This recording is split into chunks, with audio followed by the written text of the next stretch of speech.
ذریعہ معاش زیادہ ہے تو ظاہر لوگ وہاں کا رخ کرتے ہیں، اس لیے وہاں کی آبادی بھی بڑھ رہی ہے، اور یہ نمبر 3 پر ہے۔ کراچی، لاہور، گجرانوالہ، سیالکوٹ وغیرہ میں زیادہ آبادی ہونے کی وجہ سے یہاں پر موجود صنعتیں بھی ہیں۔ نمبر 6 پر جو ہے وہ ہے سیاسی اور معاشرتی حالات۔ ایسے علاقے جہاں سیاسی حالات پرسکون ہوں، لوگوں کو معاشرتی آزادیاں اور معاشی سہولتیں میسر ہوں، وہاں آبادی زیادہ ہوتی ہے۔ بعض دفعہ سیاسی، مذہبی یا سماجی وجوہات کی بنا پر آبادی ایک علاقے سے دوسرے علاقوں میں منتقل ہونے پر مجبور ہو جاتی ہیں، جس طرح تقسیم کے وقت ہندوستان سے لاکھوں مسلمان ہجرت کر کے پاکستان آئے اور مختلف علاقوں میں آباد ہو گئے۔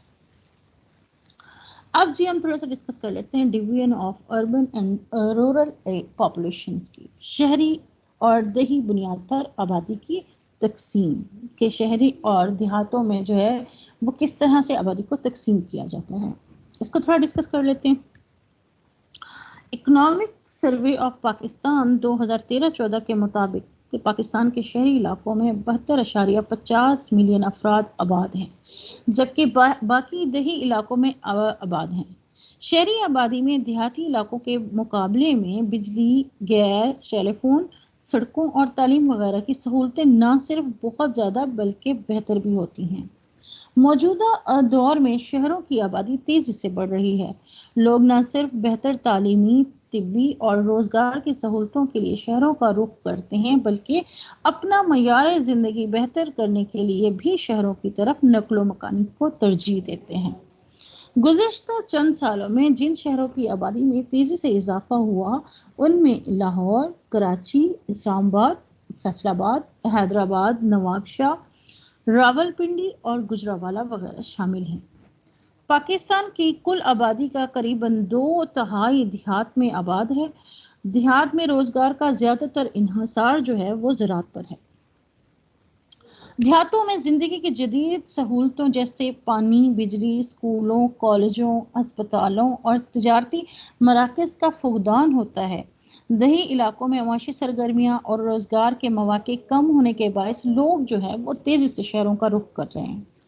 نقل مکانی کے اس رجحان کے باعث شہری علاقوں میں آبادی کا بوجھ مسلسل اور پریشان کن حد تک بڑھ رہا ہے، جس سے وہاں رہائش، روزگار، تعلیم، تفریح، ٹرانسپورٹ اور بہت سی دیگر ضروریات زندگی کے مسائل بھی جنم لے رہے ہیں۔